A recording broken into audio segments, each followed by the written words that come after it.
ओम श्री गणेशाय नमः। अथ श्री सूर्यवरद स्तोत्र विनियोगः। ओम अस्य श्री सूर्याष्टोत्तर शतनाम स्तोत्र महामन्त्रस्य ब्रह्मा ऋषिः अनुष्टुप् छन्दः। श्री सूर्यनारायणो देवता ह्रां बीजं ह्रीं शक्तिः ॐ कीलकम्। श्री सूर्यनारायण देवता प्रसाद सिद्ध्यर्थे जपे विनियोगः। अथ ध्यान सुरगण पितृयक्ष सेवितं यसुरनिशाचर सिद्धवन्दितं वरकनक हुताशन प्रभं प्रणिपतितोऽस्मि हिताय भास्करं। सूर्योर्यमा भगवस्त्वष्टा पूषार्कः सविता रविः गभस्तिमानजः कालो मृत्युर्धाता प्रजापतिः।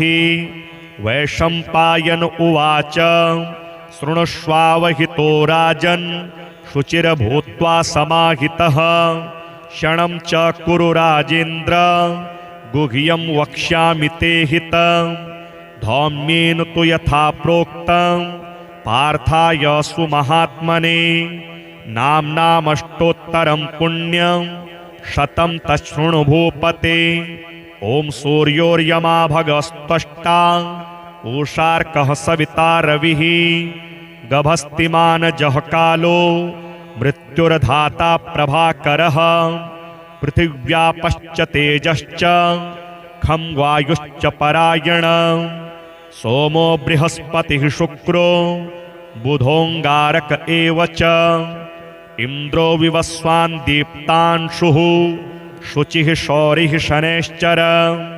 ब्रह्मा विष्णुश्च रुद्रश्च स्कन्दो वैश्रवणो यमः। वैद्युतो जाठरश्चाग्नि रेन्दनस्तेजसां पतिः। धर्मध्वजो वेदकर्ता वेदांगो वेदवाहनः। कृतं त्रेता द्वापरश्च कलिः सर्वामराश्रयः। कलाकाष्ठा मुहूर्ताश्च पक्षा मासा ऋतुस्तथा। संवत्सरकरोऽस्वत्थः कालचक्रो विभावसुः। पुरुषः शाश्वतो योगी व्यक्ताव्यक्तः सनातनः।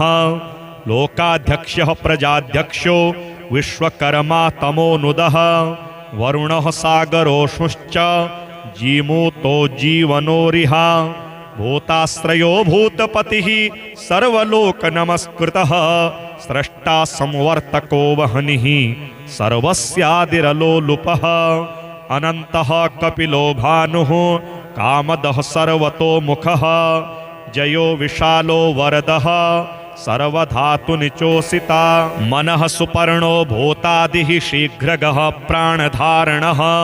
धन्वन्तरिर्धूमकेतुरादिदेवोदितिः सुतः। द्वादशात्मारविन्दाक्षः पिता माता पितामहः। स्वर्गद्वारं प्रजाद्वारं मोक्षद्वारं त्रिविष्टपं। देहकर्ता प्रशान्तात्मा विश्वात्मा विश्वतोमुखः।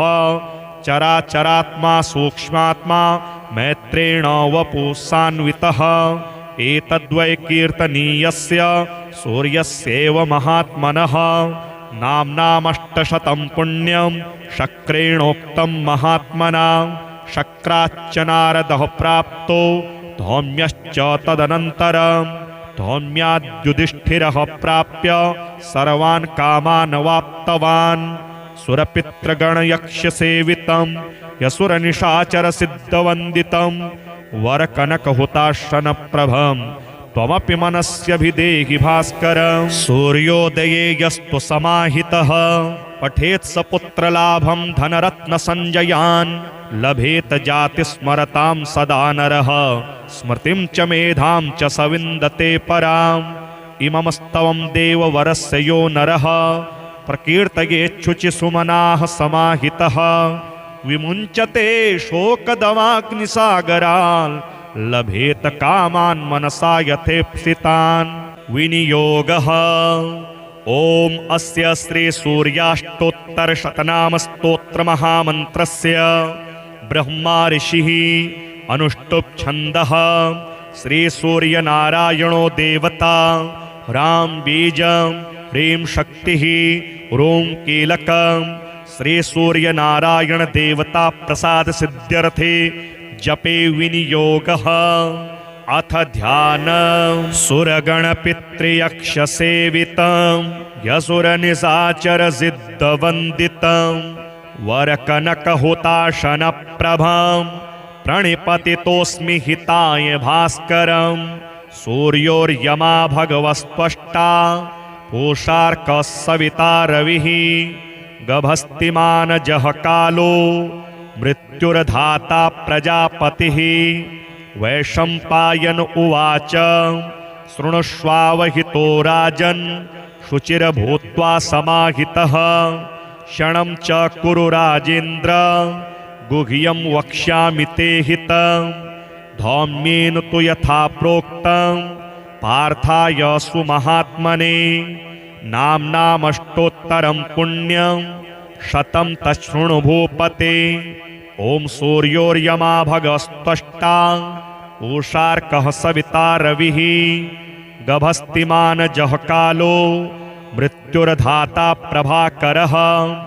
पृथिव्यापश्च तेजश्च खं वायुश्च परायणं सोमो बृहस्पतिः शुक्रो बुधोऽङ्गारक एव च। इन्द्रो विवस्वान् दीप्तांशुः शुचिः शौरिः शनैश्चर। ब्रह्मा विष्णुश्च रुद्रश्च स्कन्दो वैश्रवणो यमः।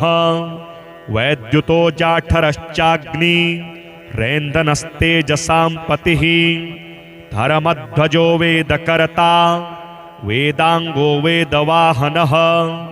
कृतं त्रेता द्वापरश्च कलिः सर्वामराश्रयः। कलाकाष्ठा मुहूर्ताश्च पक्ष्यामासा ऋतुस्तथा। संवत्सरकरो स्वत्थः कालचक्रो विभावसुः। पुरुषः शाश्वतो योगी व्यक्ताव्यक्तः सनातनः। लोकाध्यक्षः प्रजाध्यक्षो विश्वकर्मा तमोनुदः। वरुणः सागरोष्णुश्च जीमूतो जीवनोरिहा। भूताश्रयो भूतपतिः सर्वलोकनमस्कृतः। स्रष्टा संवर्तको वह्निः सर्वस्यादिरलोलुपः। अनन्तः कपिलो भानुः कामदः सर्वतोमुखः। जयो विशालो वरदः सर्वधातुनिचोषिता। मनः सुपर्णो भूतादिः शीघ्रगः प्राणधारणः। धन्वन्तरिर्धूमकेतुरादिदेवोदितिः सुतः। द्वादशात्मारविन्दाक्षः पिता माता पितामहः। स्वर्गद्वारं प्रजाद्वारं मोक्षद्वारं त्रिविष्टपं। देहकर्ता प्रशान्तात्मा विश्वात्मा विश्वतोमुखः। चराचरात्मा सूक्ष्मात्मा मैत्रेण वपुसान्वितः। एतद्वै कीर्तनीयस्य सूर्यस्यैव महात्मनः। नाम्नामष्टशतं पुण्यं शक्रेणोक्तं महात्मना। शक्राच्च नारदः प्राप्तो धौम्यश्च तदनन्तरं। धौम्याद्युधिष्ठिरः प्राप्य सर्वान् कामान् वाप्तवान्। सुरपितृगणयक्षसेवितं यसुरनिशाचरसिद्धवन्दितं वरकनकहुताशनप्रभं त्वमपि मनस्यभिदेहि भास्करं। सूर्योदये यस्तु समाहितः पठेत् स पुत्रलाभं धनरत्नसञ्जयान्। लभेत जातिस्मरतां सदा नरः स्मृतिं च मेधां च स विन्दते पराम्। इममस्तवं देववरस्य यो नरः प्रकीर्तयेच्छुचिसुमनाः समाहितः। विमुञ्चते शोकदवाग्निसागरान् लभेत कामान् मनसा यथेप्सितान्। विनियोगः ॐ अस्य श्री सूर्याष्टोत्तरशतनाम स्तोत्रमहामन्त्रस्य ब्रह्मा ऋषिः अनुष्टुप् छन्दः। श्री सूर्यनारायणो देवता राम बीजं ह्रीं शक्तिः ॐ कीलकं श्री सूर्यनारायण देवता प्रसाद सिद्ध्यर्थे जपे विनियोगः। अथ ध्यानं सुरगण पितृयक्ष सेवितं यसुरनिशाचरसिद्धवन्दितं वरकनकहुताशनप्रभं प्रणिपतितोऽस्मि हिताय भास्करं सूर्योर्यमा भगवस्त्वष्टा पूषार्कः सविता रविः गभस्तिमानजः कालो मृत्युर्धाता प्रजापतिः। वैशम्पायन उवाच शृणुष्वावहितो राजन् शुचिर्भूत्वा समाहितः क्षणं च कुरु राजेन्द्र गुह्यं वक्ष्यामि ते हितं धौम्येन तु यथा प्रोक्तं पार्थाय सुमहात्मने नाम्नामष्टोत्तरं पुण्यं शतं तच्छृणु भूपते। ॐ सूर्योर्यमा भगस्त्वष्टा पूषार्कः सविता रविः गभस्तिमानजः कालो मृत्युर्धाता प्रभाकरः पृथिव्यापश्च तेजश्च खं वायुश्च परायण सोमो बृहस्पतिः शुक्रो बुधोऽङ्गारक एव च इन्द्रो विवस्वान् दीप्तांशुः शुचिः शौरिः शनैश्चर ब्रह्मा विष्णुश्च रुद्रश्च स्कन्दो वैश्रवणो यमः वैद्युतो जाठरश्चाग्नि रेन्दनस्तेजसां पतिः धर्मध्वजो वेदकर्ता वेदांगो वेदवाहनः कृतं त्रेता द्वापरश्च कलिः सर्वामराश्रयः कलाकाष्ठा मुहूर्ताश्च पक्ष्यामासा ऋतुस्तथा समवत्सरकरोऽस्वत्थः कालचक्रो विभावसुः पुरुषः शाश्वतो योगी व्यक्ताव्यक्तः सनातनः लोकाध्यक्षः प्रजाध्यक्षो विश्वकर्मा तमोनुदः वरुणः सागरोऽशुश्च जीमूतो जीवनोरिहा भूताश्रयो भूतपतिः सर्वलोकनमस्कृतः स्रष्टा संवर्तको वह्निः सर्वस्यादिरलोलुपः अनन्तः कपिलो भानुः कामदः सर्वतोमुखः जयो विशालो वरदः सर्वधातुनिचोषिता मनः सुपर्णो भूतादिः शीघ्रगः प्राणधारणः धन्वन्तरिर्धूमकेतुरादिदेवोदितिः सुतः द्वादशात्मारविन्दाक्षः पिता माता पितामहः स्वर्गद्वारं प्रजाद्वारं मोक्षद्वारं त्रिविष्टपं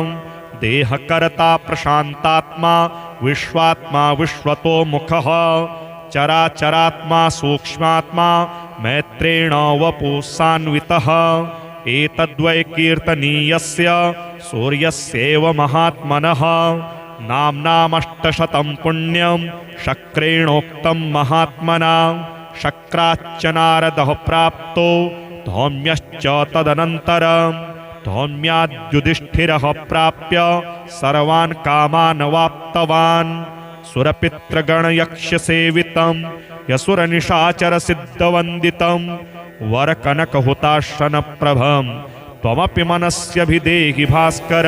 सूर्योदये यस्तु समाहितः पठेत् स पुत्रलाभं धनरत्नसञ्जयान् लभेत जातिस्मरतां सदा नरः स्मृतिं च मेधां च स विन्दते पराम् इममस्तवं देववरस्य यो नरः प्रकीर्तयेच्छुचिसुमनाः समाहितः विमुञ्चते शोकदवाग्निसागरान् लभेत कामान् मनसा यथेप्सितान् विनियोगः। ॐ अस्य श्री सूर्याष्टोत्तरशतनाम स्तोत्रमहामन्त्रस्य ब्रह्मा ऋषिः अनुष्टुप् छन्दः श्री सूर्यनारायणो देवता ह्रां बीजं ह्रीं शक्तिः ॐ कीलकं श्री सूर्यनारायण देवता प्रसाद सिद्ध्यर्थे जपे विनियोगः। अथ ध्यानं सुरगणपितृयक्षसेवितं यसुरनिशाचरसिद्धवन्दितं वरकनकहुताशनप्रभं प्रणिपतितोऽस्मि हिताय भास्करं सूर्योर्यमा भगवस्त्वष्टा पूषार्कः सविता रविः गभस्तिमानजः कालो मृत्युर्धाता प्रजापतिः। वैशम्पायन उवाच शृणुष्वावहितो राजन् शुचिर्भूत्वा समाहितः। क्षणं च कुरु राजेन्द्र गुह्यं वक्ष्यामि ते हितं। धौम्येन तु यथा प्रोक्तं पार्थाय सुमहात्मने। नाम्नामष्टोत्तरं पुण्यं शतं तच्छृणु भूपते। ॐ सूर्योर्यमा भगस्त्वष्टा उषार्कः सविता रविः। गभस्तिमान जः कालो मृत्युर्धाता प्रभाकरः। पृथिव्यापश्च तेजश्च खं वायुश्च परायण। सोमो बृहस्पतिः शुक्रो बुधोऽङ्गारक एव च। इन्द्रो विवस्वान् दीप्तांशुः शुचिः शौरिः शनैश्चर। ब्रह्मा विष्णुश्च रुद्रश्च स्कन्दो वैश्रवणो यमः। वैद्युतो जाठरश्चाग्नि रेन्दनस्तेजसां पतिः। धर्मध्वजो वेदकर्ता वेदांगो वेदवाहनः। कृतं त्रेता द्वापरश्च कलिः सर्वामराश्रयः। कलाकाष्ठा मुहूर्ताश्च पक्ष्यामासा ऋतुस्तथा। संवत्सरकरोऽस्वत्थः कालचक्रो विभावसुः। पुरुषः शाश्वतो योगी व्यक्ताव्यक्तः सनातनः। लोकाध्यक्षः प्रजाध्यक्षो विश्वकर्मा तमोनुदः। वरुणः सागरोऽश्वश्च जीमूतो जीवनोरिह। भूताश्रयो भूतपतिः सर्वलोकनमस्कृतः। स्रष्टा संवर्तको वह्निः सर्वस्यादिरलोलुपः। अनन्तः कपिलो भानुः कामदः सर्वतोमुखः। जयो विशालो वरदः सर्वधातुनिचोषिता। मनः सुपर्णो भूतादिः शीघ्रगः प्राणधारणः। धन्वन्तरिर्धूमकेतुरादिदेवोदितिः सुतः। द्वादशात्मारविन्दाक्ष्यः पिता माता पितामहः। स्वर्गद्वारं प्रजाद्वारं मोक्षद्वारं त्रिविष्टपं। देहकर्ता प्रशान्तात्मा विश्वात्मा विश्वतो मुखः। चराचरात्मा सूक्ष्मात्मा मैत्रेण वपुसान्वितः।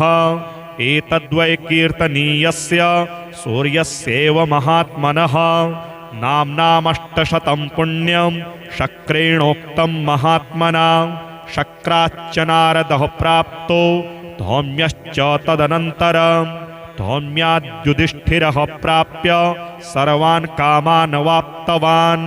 सुरपितृगणयक्षसेवितं यसुरनिशाचरसिद्धवन्दितं। वरकनकहुताशनप्रभं त्वमपि मनस्यभिदेहि भास्करं। सूर्योदये यस्तु समाहितः पठेत् स पुत्रलाभं धनरत्नसञ्जयान्। लभेत जातिस्मरतां सदा नरः स्मृतिं च मेधां च स विन्दते पराम्। इमं स्तवं देववरस्य यो नरः प्रकीर्तयेच्छुचिसुमनाः समाहितः। विमुञ्चते शोकदवाग्निसागरान् लभेत कामान् मनसा यथेप्सितान्। विनियोगः ॐ अस्य श्री सूर्याष्टोत्तरशतनाम स्तोत्रमहामन्त्रस्य ब्रह्मा ऋषिः अनुष्टुप् छन्दः। श्री सूर्यनारायणो देवता। राम बीजं ह्रीं शक्तिः ॐ कीलकम्। श्री सूर्यनारायण देवता प्रसाद सिद्ध्यर्थे जपे विनियोगः। अथ ध्यानं सुरगणपितृयक्षसेवितं यसुरनिशाचरसिद्धवन्दितं। वरकनकहुताशनप्रभं प्रणिपतितोऽस्मि हिताय भास्करं। सूर्योर्यमा भगवस्त्वष्टा पूषार्कः सविता रविः। गभस्तिमान जः कालो मृत्युर्धाता प्रजापतिः। वैशम्पायन उवाच शृणुष्वावहितो राजन् शुचिर्भूत्वा समाहितः। क्षणं च कुरु राजेन्द्र गुह्यं वक्ष्यामि ते हितं। धौम्येन तु यथा प्रोक्तं पार्थाय सुमहात्मने नाम्नामष्टोत्तरं पुण्यं शतं तच्छृणु भूपते। ॐ सूर्योर्यमा भगस्त्वष्टा उषार्कः सविता रविः गभस्तिमानजः कालो मृत्युर्धाता प्रभाकरः पृथिव्यापश्च तेजश्च खं वायुश्च परायण सोमो बृहस्पतिः शुक्रो बुधोऽङ्गारक एव च इन्द्रो विवस्वान् दीप्तांशुः शुचिः शौरिः शनैश्चर ब्रह्मा विष्णुश्च रुद्रश्च स्कन्दो वैश्रवणो यमः वैद्युतो जाठरश्चाग्नि रेन्दनस्तेजसां पतिः धर्मध्वजो वेदकर्ता वेदांगो वेदवाहनः कृतं त्रेता द्वापरश्च कलिः सर्वामराश्रयः कलाकाष्ठा मुहूर्ताश्च पक्ष्यामासा ऋतुस्तथा संवत्सरकरो स्वत्थः कालचक्रो विभावसुः पुरुषः शाश्वतो योगी व्यक्ताव्यक्तः सनातनः लोकाध्यक्षः प्रजाध्यक्षो विश्वकर्मा तमोनुदः वरुणः सागरोष्णुश्च जीमूतो जीवनोरिहा भूताश्रयो भूतपतिः सर्वलोकनमस्कृतः स्रष्टा संवर्तको वह्निः सर्वस्यादिरलोलुपः अनन्तः कपिलो भानुः कामदः सर्वतोमुखः जयो विशालो वरदः सर्वधातुनिचोषिता मनः सुपर्णो भूतादिः शीघ्रगः प्राणधारणः धन्वन्तरिर्धूमकेतुरादिदेवोदितिः सुतः द्वादशात्मारविन्दाक्षः पिता माता पितामहः स्वर्गद्वारं प्रजाद्वारं मोक्षद्वारं त्रिविष्टपं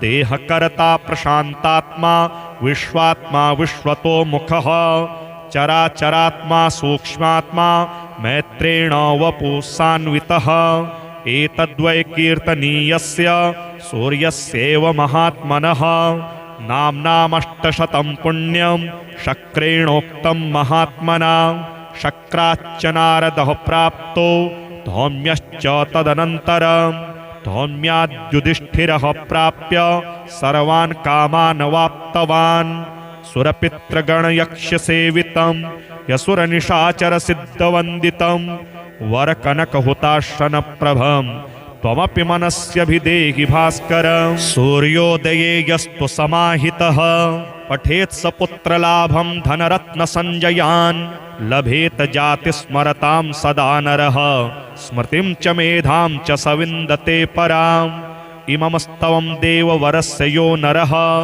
प्रकीर्तयेच्छुचिसुमनाः समाहितः विमुञ्चते शोकदवाग्निसागरान् लभेत कामान् मनसा यथेप्सितान् विनियोगः ॐ अस्य श्री सूर्याष्टोत्तरशतनामस्तोत्रमहामन्त्रस्य ब्रह्मा ऋषिः अनुष्टुप् छन्दः श्री सूर्यनारायणो देवता ह्रां बीजं ह्रीं शक्तिः ॐ कीलकं श्री सूर्यनारायण देवता प्रसाद सिद्ध्यर्थे जपे विनियोगः अथ ध्यानं सुरगणपितृयक्षसेवितं यसुरनिशाचरसिद्धवन्दितं वरकनकहुताशनप्रभं प्रणिपतितोऽस्मि हिताय भास्करं सूर्योर्यमा भगवस्त्वष्टा पूषार्कः सविता रविः गभस्तिमानजः कालो मृत्युर्धाता प्रजापतिः वैशम्पायन उवाच शृणुष्वावहितो राजन् शुचिर्भूत्वा समाहितः क्षणं च कुरु राजेन्द्र गुह्यं वक्ष्यामि ते हितं धौम्येन तु यथा प्रोक्तं पार्थाय सुमहात्मने नाम्नामष्टोत्तरं पुण्यं शतं तच्छृणु भूपते। ॐ सूर्योर्यमा भगस्त्वष्टा उषार्कः सविता रविः गभस्तिमानजः कालो मृत्युर्धाता प्रभाकरः पृथिव्यापश्च तेजश्च खं वायुश्च परायण सोमो बृहस्पतिः शुक्रो बुधोऽङ्गारक एव च इन्द्रो विवस्वान् दीप्तांशुः शुचिः शौरिः शनैश्चर ब्रह्मा विष्णुश्च रुद्रश्च स्कन्दो वैश्रवणो यमः वैद्युतो जाठरश्चाग्नि रेन्दनस्तेजसां पतिः धर्मध्वजो वेदकर्ता वेदांगो वेदवाहनः कृतं त्रेता द्वापरश्च कलिः सर्वामराश्रयः कलाकाष्ठा मुहूर्ताश्च पक्ष्यामासा ऋतुस्तथा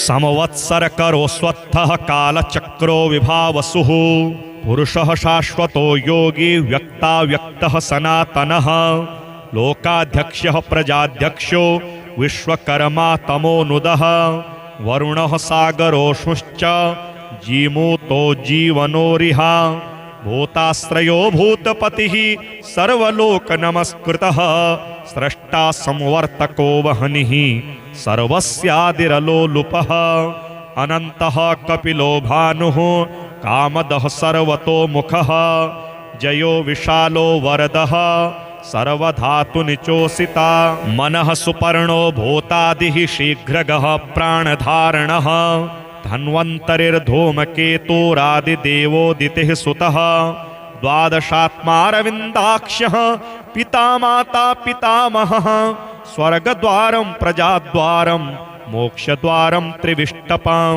देहकर्ता प्रशान्तात्मा विश्वात्मा विश्वतोमुखः चराचरात्मा सूक्ष्मात्मा मैत्रेण वपुसान्वितः एतद्वै कीर्तनीयस्य सूर्यस्यैव महात्मनः नाम्नामष्टशतं पुण्यं शक्रेणोक्तं महात्मना शक्राच्च नारदः प्राप्तो धौम्यश्च तदनन्तरं धौम्याद्युधिष्ठिरः प्राप्य सर्वान् कामान् वाप्तवान् सुरपितृगणयक्षसेवितं यसुरनिशाचरसिद्धवन्दितं वरकनकहुताशनप्रभं त्वमपि मनस्यभिदेहि भास्करं सूर्योदये यस्तु समाहितः पठेत् स पुत्रलाभं धनरत्नसञ्जयान् लभेत जातिस्मरतां सदा नरः स्मृतिं च मेधां च स विन्दते पराम् इममस्तवं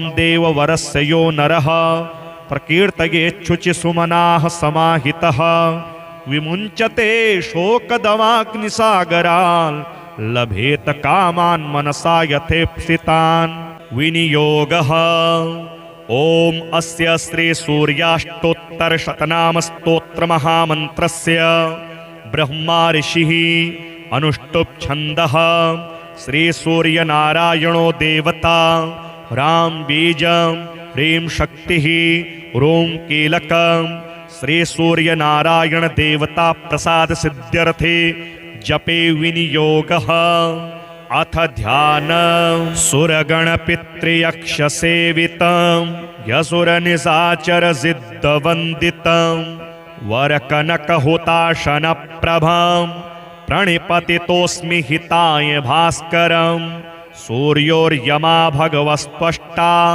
पूषार्कः सविता रविः गभस्तिमानजः कालो मृत्युर्धाता प्रजापतिः वैशम्पायन उवाच शृणुष्वावहितो राजन् शुचिर्भूत्वा समाहितः क्षणं च कुरु राजेन्द्र गुह्यं वक्ष्यामि ते हितं धौम्येन तु यथा प्रोक्तं पार्थाय सुमहात्मने नाम्नामष्टोत्तरं पुण्यं शतं तच्छृणु भूपते ॐ सूर्योर्यमा भगस्त्वष्टा पूषार्कः सविता रविः गभस्तिमानजः कालो मृत्युर्धाता प्रभाकरः पृथिव्यापश्च तेजश्च खं वायुश्च परायण सोमो बृहस्पतिः शुक्रो बुधोऽङ्गारक एव च इन्द्रो विवस्वान् दीप्तांशुः शुचिः शौरिः शनैश्चर ब्रह्मा विष्णुश्च रुद्रश्च स्कंदो वैश्रवणो यमः वैद्युतो जाठरश्चाग्नि रेन्दनस्तेजसां पतिः धर्मध्वजो वेदकर्ता वेदांगो वेदवाहनः कृतं त्रेता द्वापरश्च कलिः सर्वामराश्रयः कलाकाष्ठा मुहूर्ताश्च पक्ष्यामासा ऋतुस्तथा समवत्सरकरोऽस्वत्थः कालचक्रो विभावसुः पुरुषः शाश्वतो योगी व्यक्ताव्यक्तः सनातनः लोकाध्यक्षः प्रजाध्यक्षो विश्वकर्मा तमोनुदः वरुणः सागरोष्णुश्च जीमूतो जीवनोरिहा भूताश्रयो भूतपतिः सर्वलोकनमस्कृतः स्रष्टा संवर्तको वह्निः सर्वस्यादिरलोलुपः अनन्तः कपिलो भानुः कामदः सर्वतोमुखः जयो विशालो वरदः सर्वधातुनिचोषिता मनः सुपर्णो भूतादिः शीघ्रगः प्राणधारणः धन्वन्तरिर्धूमकेतुरादिदेवोदितिः सुतः द्वादशात्मारविन्दाक्ष्यः पिता माता पितामहः स्वर्गद्वारं प्रजाद्वारं मोक्षद्वारं त्रिविष्टपं देहकर्ता प्रशान्तात्मा विश्वात्मा विश्वतोमुखः चराचरात्मा सूक्ष्मात्मा मैत्रेण वपुसान्वितः एतद्वै कीर्तनीयस्य सूर्यस्यैव महात्मनः नाम्नामष्टशतं पुण्यं शक्रेणोक्तं महात्मना शक्राच्च नारदः प्राप्तो धौम्यश्च तदनन्तरं धौम्याद्युधिष्ठिरः प्राप्य सर्वान् कामान् वाप्तवान् सुरपितृगणयक्षसेवितं यसुरनिशाचरसिद्धवन्दितं वरकनकहुताशनप्रभं त्वमपि मनस्यभिदेहि भास्करं सूर्योदये यस्तु समाहितः पठेत् स पुत्रलाभं धनरत्नसञ्जयान् लभेत जातिस्मरतां सदा नरः स्मृतिं च मेधां च स विन्दते पराम् इमं स्तवं देववरस्य यो नरः प्रकीर्तयेच्छुचिसुमनाः समाहितः विमुञ्चते शोकदवाग्निसागरान् लभेत कामान् मनसा यथेप्सितान् विनियोगः ॐ अस्य श्री सूर्याष्टोत्तरशतनामस्तोत्रमहामन्त्रस्य ब्रह्मा ऋषिः अनुष्टुप् छन्दः श्री सूर्यनारायणो देवता ह्रां बीजं ह्रीं शक्तिः ॐ कीलकं श्री सूर्यनारायण देवता प्रसाद सिद्ध्यर्थे जपे विनियोगः अथ ध्यानं सुरगणपितृयक्षसेवितं यसुरनिशाचरसिद्धवन्दितं वरकनकहुताशनप्रभं प्रणिपतितोऽस्मि हिताय भास्करं सूर्योर्यमा भगवस्त्वष्टा पूषार्कः सविता रविः गभस्तिमानजः कालो मृत्युर्धाता प्रजापतिः वैशम्पायन उवाच शृणुष्वावहितो राजन् शुचिर्भूत्वा समाहितः क्षणं च कुरु राजेन्द्र गुह्यं वक्ष्यामि ते हितं धौम्येन तु यथा प्रोक्तं पार्थाय सुमहात्मने नाम्नामष्टोत्तरं पुण्यं शतं तच्छृणु भूपते ॐ सूर्योर्यमा भगस्त्वष्टा पूषार्कः सविता रविः गभस्तिमानजः कालो मृत्युर्धाता प्रभाकरः पृथिव्यापश्च तेजश्च खं वायुश्च परायणं सोमो बृहस्पतिः शुक्रो बुधोऽङ्गारक एव च इन्द्रो विवस्वान् दीप्तांशुः शुचिः शौरिः शनैश्चर ब्रह्मा विष्णुश्च रुद्रश्च स्कन्दो वैश्रवणो यमः वैद्युतो जाठरश्चाग्नि रेन्दनस्तेजसां पतिः धर्मध्वजो वेदकर्ता वेदांगो वेदवाहनः कृतं त्रेता द्वापरश्च कलिः सर्वामराश्रयः कलाकाष्ठा मुहूर्ताश्च पक्ष्यामासा ऋतुस्तथा संवत्सरकरोऽस्वत्थः कालचक्रो विभावसुः पुरुषः शाश्वतो योगी व्यक्ताव्यक्तः सनातनः लोकाध्यक्षः प्रजाध्यक्षो विश्वकर्मा तमोनुदः वरुणः सागरोष्णुश्च जीमूतो जीवनोरिह भूताश्रयो भूतपतिः सर्वलोकनमस्कृतः स्रष्टा संवर्तको वह्निः सर्वस्यादिरलोलुपः अनन्तः कपिलो भानुः कामदः सर्वतोमुखः जयो विशालो वरदः सर्वधातुनिचोषिता मनः सुपर्णो भूतादिः शीघ्रगः प्राणधारणः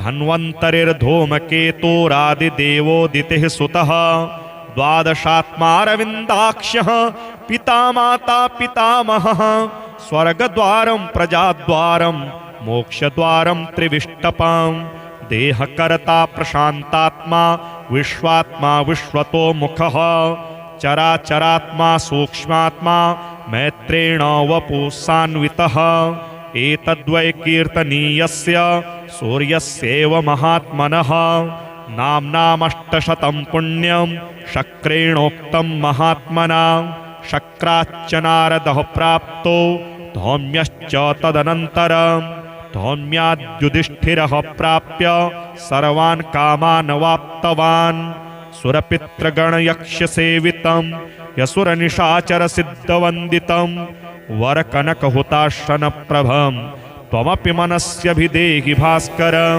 सूर्योदये यस्तु समाहितः पठेत् स पुत्रलाभं धनरत्नसञ्जयान् लभेत जातिस्मरतां सदा नरः स्मृतिं च मेधां च स विन्दते पराम् इममस्तवं देववरस्य यो नरः प्रकीर्तयेच्छुचि सुमनाः समाहितः विमुञ्चते शोकदवाग्निसागरान् लभेत कामान् मनसा यथेप्सितान् विनियोगः ॐ अस्य श्री सूर्याष्टोत्तरशतनामस्तोत्रमहामन्त्रस्य ब्रह्मा ऋषिः अनुष्टुप् छन्दः श्री सूर्यनारायणो देवता राम बीजं ह्रीं शक्तिः ॐ कीलकं श्री सूर्यनारायण देवता प्रसाद सिद्ध्यर्थे जपे विनियोगः अथ ध्यानं सुरगणपितृयक्षसेवितं यसुरनिशाचरसिद्धवन्दितं वरकनकहुताशनप्रभं प्रणिपतितोऽस्मि हिताय भास्करं सूर्योर्यमा भगवस्त्वष्टा पूषार्कः सविता रविः गभस्तिमानजः कालो मृत्युर्धाता प्रजापतिः वैशम्पायन उवाच शृणुष्वावहितो राजन् शुचिर्भूत्वा समाहितः क्षणं च कुरु राजेन्द्र गुह्यं वक्ष्यामि ते हितं धौम्येन तु यथा प्रोक्तं पार्थाय सुमहात्मने नाम्नामष्टोत्तरं पुण्यं शतं तच्छृणु भूपते ॐ सूर्योर्यमा भगस्त्वष्टा पूषार्कः सविता रविः गभस्तिमानजः कालो मृत्युर्धाता प्रभाकरः पृथिव्यापश्च तेजश्च खं वायुश्च परायण सोमो बृहस्पतिः शुक्रो बुधोऽङ्गारक एव च इन्द्रो विवस्वान् दीप्तांशुः शुचिः शौरिः शनैश्चर ब्रह्मा विष्णुश्च रुद्रश्च स्कन्दो वैश्रवणो यमः वैद्युतो जाठरश्चाग्नि रेन्दनस्तेजसां पतिः धर्मध्वजो वेदकर्ता वेदाङ्गो वेदवाहनः कृतं त्रेता द्वापरश्च कलिः सर्वामराश्रयः कलाकाष्ठा मुहूर्ताश्च पक्ष्यामासा ऋतुस्तथा संवत्सरकरोऽस्वत्थः कालचक्रो विभावसुः पुरुषः शाश्वतो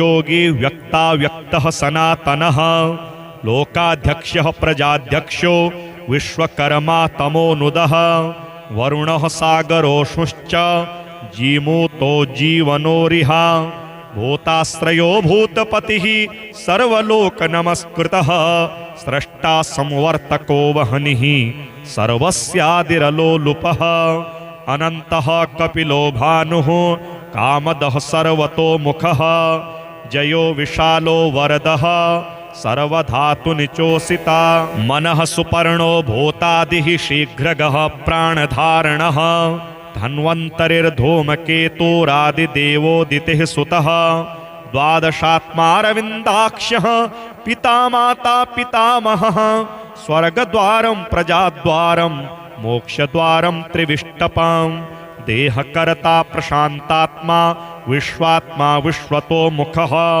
चराचरात्मा सूक्ष्मात्मा मैत्रेण वपुसान्वितः एतद्वै कीर्तनीयस्य सूर्यस्यैव महात्मनः नाम्नामष्टशतं पुण्यं शक्रेणोक्तं महात्मना शक्राच्च नारदः प्राप्तो धौम्यश्च तदनन्तरं धौम्याद्युधिष्ठिरः प्राप्य सर्वान् कामान् वाप्तवान् सुरपितृगणयक्षसेवितं यसुरनिशाचरसिद्धवन्दितं वरकनकहुताशनप्रभं त्वमपि मनस्यभिदेहि भास्करं सूर्योदये यस्तु समाहितः पठेत् स पुत्रलाभं धनरत्नसञ्जयान् लभेत जातिस्मरतां सदा नरः स्मृतिं च मेधां च स विन्दते पराम् इममस्तवं देववरस्य यो नरः प्रकीर्तयेच्छुचिसुमनाः समाहितः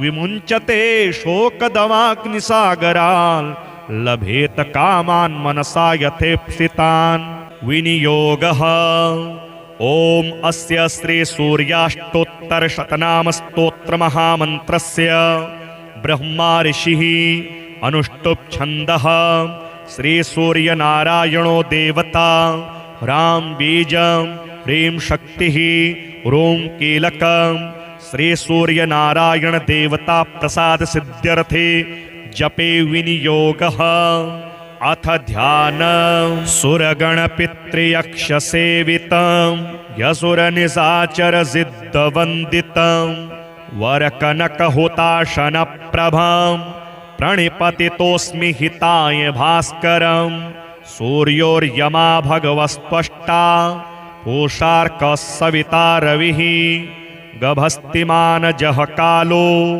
मृत्युर्धाता प्रजापतिः वैशम्पायन उवाच शृणुष्वावहितो राजन् शुचिर्भूत्वा समाहितः क्षणं च कुरु राजेन्द्र गुह्यं वक्ष्यामि ते हितं धौम्येन तु यथा प्रोक्तं पार्थाय सुमहात्मने नाम्नामष्टोत्तरं पुण्यं शतं तच्छृणु भूपते ॐ सूर्योर्यमा भगस्त्वष्टा पूषार्कः सविता रविः गभस्तिमानजः कालो मृत्युर्धाता प्रभाकरः पृथिव्यापश्च तेजश्च खं वायुश्च परायण सोमो बृहस्पतिः शुक्रो बुधोऽङ्गारक एव च इन्द्रो विवस्वान् दीप्तांशुः शुचिः शौरिः शनैश्चर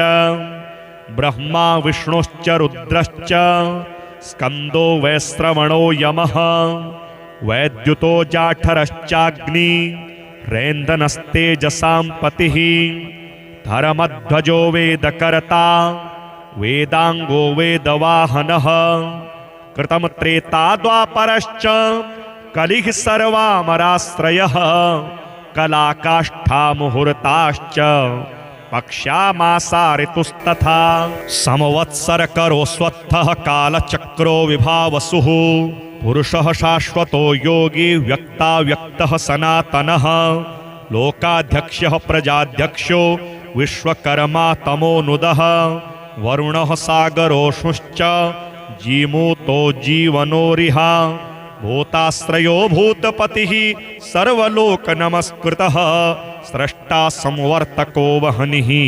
सर्वस्यादिरलोलुपः अनन्तः कपिलो भानुः कामदः सर्वतोमुखः जयो विशालो वरदः सर्वधातुनिचोषिता मनः सुपर्णो भूतादिः शीघ्रगः प्राणधारणः धन्वन्तरिर्धूमकेतुरादिदेवोदितिः सुतः द्वादशात्मारविन्दाक्ष्यः पिता माता पितामहः स्वर्गद्वारं प्रजाद्वारं मोक्षद्वारं त्रिविष्टपं देहकर्ता प्रशान्तात्मा विश्वात्मा विश्वतो मुखः चराचरात्मा सूक्ष्मात्मा मैत्रेण वपुसान्वितः एतद्वै कीर्तनीयस्य सूर्यस्यैव महात्मनः नाम्नामष्टशतं पुण्यं शक्रेणोक्तं महात्मना शक्राच्च नारदः प्राप्तो धौम्यश्च तदनन्तरं धौम्याद्युधिष्ठिरः प्राप्य सर्वान् कामान् वाप्तवान् सुरपितृगणयक्षसेवितं यसुरनिशाचरसिद्धवन्दितं वरकनकहुताशनप्रभं त्वमपि मनस्यभिदेहि भास्कर सूर्योदये यस्तु समाहितः पठेत् स पुत्रलाभं धनरत्नसञ्जयान् लभेत जातिस्मरतां सदा नरः स्मृतिं च मेधां च स विन्दते पराम् इममस्तवं देववरस्य यो नरः प्रकीर्तयेच्छुचिसुमनाः समाहितः विमुञ्चते शोकदवाग्निसागरान् लभेत कामान् मनसा यथेप्सितान् विनियोगः ॐ अस्य श्री सूर्याष्टोत्तरशतनामस्तोत्रमहामन्त्रस्य ब्रह्मा ऋषिः अनुष्टुप् छन्दः श्री सूर्यनारायणो देवता ह्रां बीजं ह्रीं शक्तिः ॐ कीलकं श्री सूर्यनारायण देवता प्रसाद सिद्ध्यर्थे जपे विनियोगः अथ ध्यानं सुरगणपितृयक्षसेवितं यसुरनिशाचरसिद्धवन्दितं वरकनकहुताशनप्रभं प्रणिपतितोऽस्मि हिताय भास्करं सूर्योर्यमा भगवस्त्वष्टा पूषार्कः सविता रविः गभस्तिमानजः कालो मृत्युर्धाता प्रजापतिः वैशम्पायन उवाच शृणुष्वावहितो राजन् शुचिर्भूत्वा समाहितः क्षणं च कुरु राजेन्द्र गुह्यं वक्ष्यामि ते हितं धौम्येन तु यथा प्रोक्तं पार्थाय सुमहात्मने नाम्नामष्टोत्तरं पुण्यं शतं तच्छृणु भूपते ॐ सूर्योर्यमा भगस्त्वष्टा पूषार्कः सविता रविः गभस्तिमानजः कालो मृत्युर्धाता प्रभाकरः पृथिव्यापश्च तेजश्च खं वायुश्च परायणं सोमो बृहस्पतिः शुक्रो बुधोऽङ्गारक एव च इन्द्रो विवस्वान् दीप्तांशुः शुचिः शौरिः शनैश्चर ब्रह्मा विष्णुश्च रुद्रश्च स्कन्दो वैश्रवणो यमः वैद्युतो जाठरश्चाग्नि रेन्दनस्तेजसां पतिः धर्मध्वजो वेदकर्ता वेदाङ्गो वेदवाहनः कृतं त्रेता द्वापरश्च कलिः सर्वामराश्रयः कलाकाष्ठा मुहूर्ताश्च पक्ष्यामासा ऋतुस्तथा संवत्सरकरो स्वत्थः कालचक्रो विभावसुः पुरुषः शाश्वतो योगी व्यक्ताव्यक्तः सनातनः लोकाध्यक्षः प्रजाध्यक्षो विश्वकर्मा तमोनुदः वरुणः सागरोष्णुश्च जीमूतो जीवनोरिह भूताश्रयो भूतपतिः सर्वलोकनमस्कृतः स्रष्टा संवर्तको वह्निः सर्वस्यादिरलोलुपः अनन्तः कपिलो भानुः कामदः सर्वतोमुखः जयो विशालो वरदः सर्वधातुनिचोषिता मनः सुपर्णो भूतादिः शीघ्रगः प्राणधारणः धन्वन्तरिर्धूमकेतुरादिदेवोदितिः सुतः द्वादशात्मारविन्दाक्ष्यः पिता माता पितामहः स्वर्गद्वारं प्रजाद्वारं मोक्षद्वारं त्रिविष्टपं देहकर्ता प्रशान्तात्मा विश्वात्मा विश्वतो मुखः चराचरात्मा सूक्ष्मात्मा मैत्रेण वपुसान्वितः एतद्वै कीर्तनीयस्य सूर्यस्यैव महात्मनः नाम्नामष्टशतं पुण्यं शक्रेणोक्तं महात्मना शक्राच्च नारदः प्राप्तो धौम्यश्च तदनन्तरं धौम्याद्युधिष्ठिरः प्राप्य सर्वान् कामान् वाप्तवान् सुरपितृगणयक्षसेवितं यसुरनिशाचरसिद्धवन्दितं वरकनकहुताशनप्रभं त्वमपि मनस्यभिदेहि भास्करं सूर्योदये यस्तु समाहितः पठेत् स पुत्रलाभं धनरत्नसञ्जयान्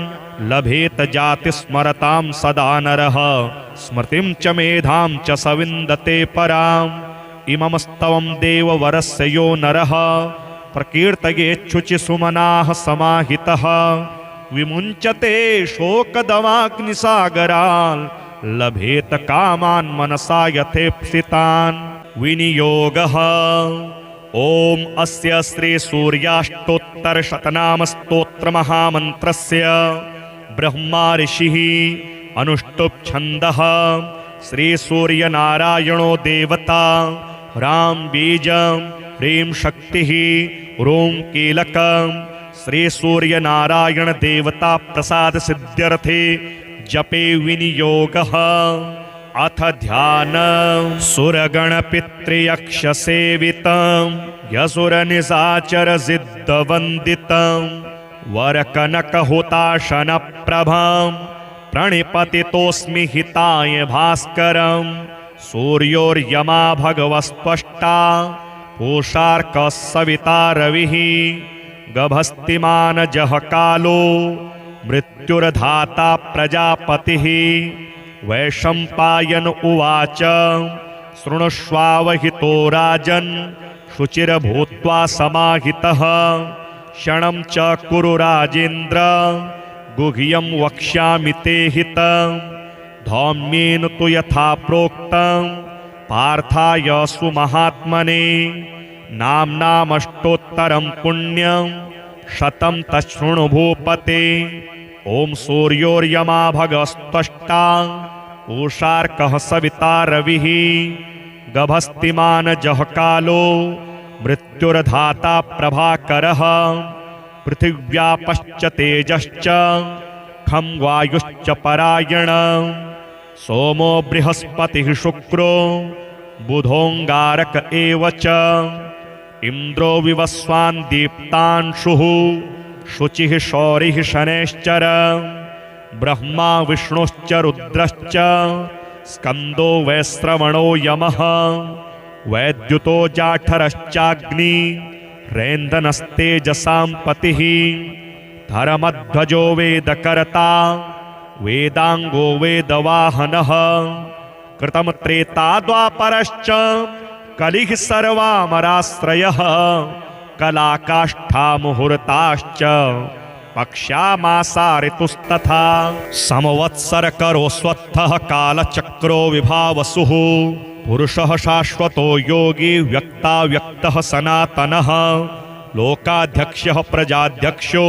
विश्वकर्मा तमोनुदः वरुणः सागरोष्णुश्च जीमूतो जीवनोरिहा भूताश्रयो भूतपतिः सर्वलोकनमस्कृतः स्रष्टा संवर्तको वह्निः सर्वस्यादिरलोलुपः अनन्तः कपिलो भानुः कामदः सर्वतोमुखः जयो विशालो वरदः सर्वधातुनिचोषिता मनः सुपर्णो भूतादिः शीघ्रगः प्राणधारणः धन्वन्तरिर्धूमकेतुरादिदेवोदितिः सुतः द्वादशात्मारविन्दाक्षः पिता माता पितामहः स्वर्गद्वारं प्रजाद्वारं मोक्षद्वारं त्रिविष्टपं देहकर्ता प्रशान्तात्मा विश्वात्मा विश्वतो मुखः चराचरात्मा सूक्ष्मात्मा मैत्रेण वपुसान्वितः एतद्वै कीर्तनीयस्य सूर्यस्येव महात्मनः नाम्नामष्टशतं पुण्यं शक्रेणोक्तं महात्मना शक्राच्च नारदः प्राप्तो धौम्यश्च तदनन्तरं धौम्याद्युधिष्ठिरः प्राप्य सर्वान् कामान् वाप्तवान् सुरपितृगणयक्षसेवितं यसुरनिशाचरसिद्धवन्दितं वरकनकहुताशनप्रभं त्वमपि मनस्यभिदेहि भास्करं सूर्योदये यस्तु समाहितः पठेत् स पुत्रलाभं धनरत्नसञ्जयान् लभेत जातिस्मरतां सदा नरः स्मृतिं च मेधां च स विन्दते पराम् इममस्तवं देववरस्य यो नरः प्रकीर्तयेच्छुचिसुमनाः समाहितः विमुञ्चते शोकदमाग्निसागरान् लभेत कामान् मनसा यथेप्सितान्